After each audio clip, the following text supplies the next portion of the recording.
The year is 1962. The Rat Pack ruled Hollywood. But two of its honorary members, Jerry Lewis and Dean Martin, craved a different kind of stage. They were tired of scripts, tired of directors, and most of all, tired of wearing pants. Vegas Dino, land of neon lights, all-you-can-eat buffets, and no pants required.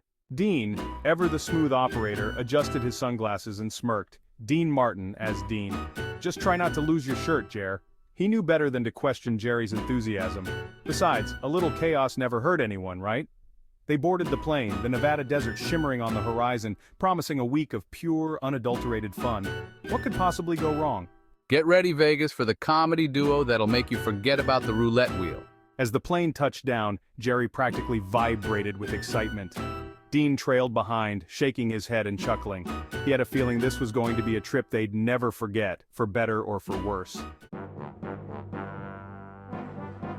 The moment they stepped into the luxurious Flamingo Hotel, Jerry was like a kid let loose in a candy store. He bounced around the lobby, marveling at the gold-plated everything. Dean, meanwhile, made a beeline for the cocktail lounge, his idea of paradise involving a martini and a comfy chair. Ooh, shiny! Jerry cried, his eyes catching the glimmer of the massive crystal chandelier hanging precariously close to his head. He leaped to touch it, his flailing arms connecting with a resounding crash. Crystal rained down as Dean choked on his martini, watching in disbelief. Dean Martin, as Dean. Jerry, we haven't even been here 5 minutes. Oops, he offered as a very unimpressed hotel manager stormed towards them. Dean sighed, pinching the bridge of his nose. Dean Martin, as Dean. This is going to be a long week. Little did he know it was only going to get crazier from there. Dean, a natural at cards, gravitated towards the high-stakes poker tables. He was in his element, cool and collected, raking in chips with his signature charm. Jerry, on the other hand, found himself drawn to the flashing lights and hypnotic sounds of the slot machines. One-armed bandits, they call them, but I'll show them who's boss. Dean, after a particularly good hand, glanced over to check on his partner in crime. He saw Jerry wildly pulling the lever, a look of manic determination on his face. Dean Martin, as Dean. Don't tell me you're losing your socks already, Jer, Dean chuckled, sauntering over. Just then the machine erupted in a cacophony of bells and whistles. Lights flashed, sirens blared, and a shower of coins cascaded down around a stunned Jerry. He'd hit the jackpot. I won! I actually won! Jerry shrieked, doing a little victory dance amidst the falling coins. Dean just shook his head, a smile spreading across his face. Leave it to Jerry to find a way to turn even winning into a chaotic spectacle. Later that night, eager for more Vegas experiences, they found themselves at a magic show. The magician, a flamboyant character with a handlebar mustache and a sequined cape, was in the middle of his act, attempting to make his assistant disappear. Jerry, never one for subtlety, decided to help. I know where she is. I bet it's behind that curtain. He ripped down the curtain to reveal nothing. The assistant was gone, vanished without a trace. The audience gasped, the magician stared open-mouthed, and Jerry, oblivious as ever, simply shrugged and said, Huh, must be a trick curtain. The magician, flustered but quick on his feet, ad-libbed. Yes, my amazing disappearing curtain, the only one in the world. The audience erupted in applause, convinced it was all part of the act. Jerry, taking a bow, beamed at the crowd, completely unaware that he'd just inadvertently become the star of the show. The next day, their escapades continued. News of their hilarious antics at the magic show had spread like wildfire. People were recognizing them on the streets, eager for a glimpse of the comedic duo. One casino owner, sensing an opportunity, offered us an impromptu gig at his club. Just a quick set, boys, he urged. The crowd's dying to see you two cut loose. Dean, never one to turn down a chance to perform, agreed. Jerry, buzzing with nervous energy, was already brainstorming ideas. What do we do? Should we sing? Dance? I can juggle these cocktail napkins. Dean, calming his frantic partner, replied, Relax, Jer. We'll just wing it, like old times. They took to the stage, the spotlight illuminating their grins.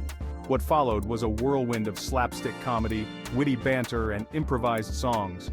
Jerry, in a fit of comedic inspiration, grabbed a nearby fire hose, aiming it at the audience while pretending it was a microphone. Dean watched in mock horror, knowing exactly what was about to happen. Sure enough, Jerry, in his enthusiasm, accidentally tripped and yanked on the hose, releasing a torrent of water into the crowd. The audience, instead of panicking, roared with laughter as they got drenched. The club had transformed into a water park, with Jerry at the center of it all, completely soaked and still clutching the fire hose. He looked out at the laughing, cheering crowd and realized something. They weren't laughing at me, they were laughing with me.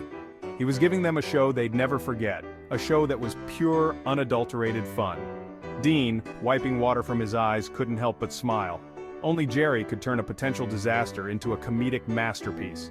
The music stopped, the water settled, and the entire club erupted in a standing ovation. People were wiping tears from their eyes, their cheeks aching from laughter. Even the casino owner, initially furious about the impromptu sprinkler system activation, was clapping along, his face creased with a smile. Jerry and Dean, drenched but exhilarated, took a bow. They had never felt so alive, so connected to their audience. This wasn't just a show, it was a shared experience, a moment of pure joy and chaos that would be etched in their memories forever. The next morning, nursing hangovers and sore stomachs from laughing too hard, they sat by the pool, reminiscing about their chaotic adventure. I can't believe we flooded the Flamingo. I'm pretty sure we're banned from every casino in town.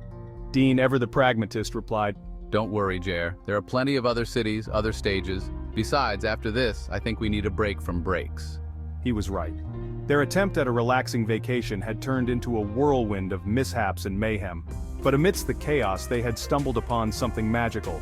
They had rediscovered the joy of performing, the thrill of making people laugh, the pure, unadulterated fun of being Jerry Lewis and Dean Martin. As they soaked up the Nevada sun, they knew one thing for sure: their Vegas adventure was far from over. The legend of their antics would be passed down through the halls of the Flamingo, a cautionary tale for some, a badge of honor for others. And as for Jerry and Dean, they couldn't wait to come back and do it all again. After all, what happens in Vegas stays in Vegas, unless you're Jerry Lewis and Dean Martin. Then it becomes a legendary story, told and retold with laughter and fondness, a testament to the enduring power of friendship, laughter, and a healthy dose of chaos. Section 8, The Legend of the Fountain Suite. Years later, the story of Jerry and Dean's Vegas adventure became the stuff of legend. It was said that the suite they stayed in, forever known as the Fountain Suite, still had a slight drip from the fire hose incident. The casino they flooded renamed their lounge the Accidental Comedy Club in their honor. Every year, on the anniversary of their chaotic performance, the club held a Get Soaked for Jerry and Dean night, where patrons could relive the legendary event, with slightly less water pressure for safety reasons, of course. Tourists flocked to the Flamingo, hoping to catch a glimpse of the ghosts of comedy past, to breathe the same air as the two legends who turned a simple vacation into a comedic masterpiece. And so the legend lived on, a testament to the enduring power of laughter, the beauty of unexpected chaos, and the unbreakable bond of two friends who, together, could bring the house down, both figuratively and, on one unforgettable night, literally. Section 9, more misadventures await. But the story doesn't end there. Oh no, dear reader, this is just the beginning of Jerry and Dean's adventures. Picture this: Jerry, dressed as a bellhop, accidentally wheeling Dean, disguised as a mountain of luggage, into the wrong convention. Or imagine Dean trying to teach Jerry how to play blackjack, only to find Jerry using the cards to build a house of cards that rivals the Eiffel Tower. And who could forget the time Jerry convinced Dean to join him in a talent show for Elvis impersonators, despite neither of them owning a guitar, let alone being able to carry a tune? The possibilities were endless, the potential for comedic gold limitless. As long as these two were together, there was no telling what kind of hilarious havoc they would wreak upon the world, leaving a trail of laughter and bewildered bystanders in their wake. Section 10, a toast to chaos and camaraderie. So, here's to Jerry and Dean, the kings of comedic chaos, the masters of mayhem, the duo who proved that sometimes the best laid plans go hilariously awry. May their story inspire you to embrace the unexpected, to find humor in the chaos, and to cherish the friends who make life one big, unforgettable laugh. Because at the end of the day, life is too short to take things too seriously. So grab your best pal, book a trip to the nearest city with a questionable fire code, and let the good times roll. Just remember to pack a swimsuit, a fire extinguisher, and a whole lot of patience. And if you happen to run into two fellas who look suspiciously like Jerry Lewis and Dean Martin, well, join in on the fun. You never know what kind of adventure awaits when those two are around.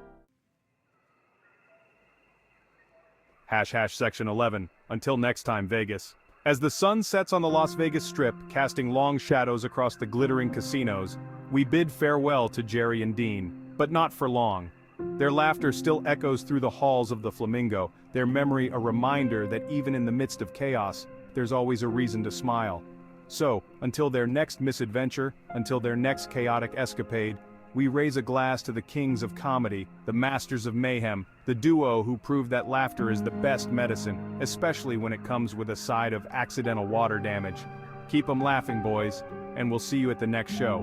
Just try to keep the fire hazards to a minimum, okay? The end.